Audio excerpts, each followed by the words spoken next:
আসসালামু আলাইকুম। রাত বিরাতে আমার অনেক টক কিছু খেতে মন চাচ্ছিল, তো ভাবছিলাম যে এত রাতে টক কী খাবার খাওয়া যায়। তো ভাবতে ভাবতেই মনে পড়ে গেল ফ্রিজে তো কাঁচা আম আছে, তাহলে কাঁচা আমগুলোই মাখা করে খাই। তো যেই কথা সেই কাজ, আমি আম মাখাতে শুরু করে দিলাম। আর আমগুলো আমি প্রথমে সুন্দর করে ধুয়ে নিয়েছি, আর নেওয়ার পর এটা আমি ছোট করে কেটে নিয়েছি। এটা আমি এখন পাটায় থেতো করে নেব।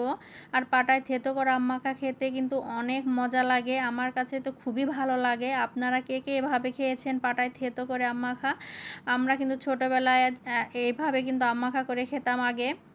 আর আগেকার ছোটোবেলার আম মাখা খেতে আসলে অনেক মজা লাগতো, অনেক আনন্দ করে খেতাম সবাই একসঙ্গে।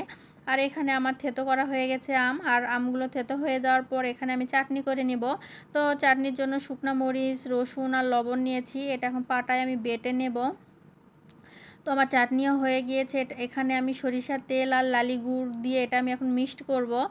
তো আপনারা এখানে কিন্তু চিনি দিয়ে মাখালেও মাখতে পারবেন, আর আমি কিন্তু চিনি দেইনি। আমার কাছে কেমন জানি গুড় দিয়ে খেতেই বেশি ভালো লাগে। গুড় দিয়ে আম মাখালে মনে হয় আমার কাছে বেশি মজা লাগে। আর এখানে আমার আম মাখাও শেষ হয়ে গিয়েছে। আর আম মাখাতে মাখাতে আমার তো মুখে একবারে পানি চলে এসেছে যে কখন খাবো আম মাখাগুলো, কখন যে হবে। তো আমার আম মাখা শেষ, আমরা এখন সবাই একসঙ্গে খাবো।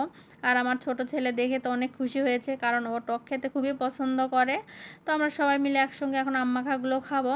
আসলে আমের সময় আম মাখা না খেলে কি হয়, আম মাখা তো খেতেই হয়।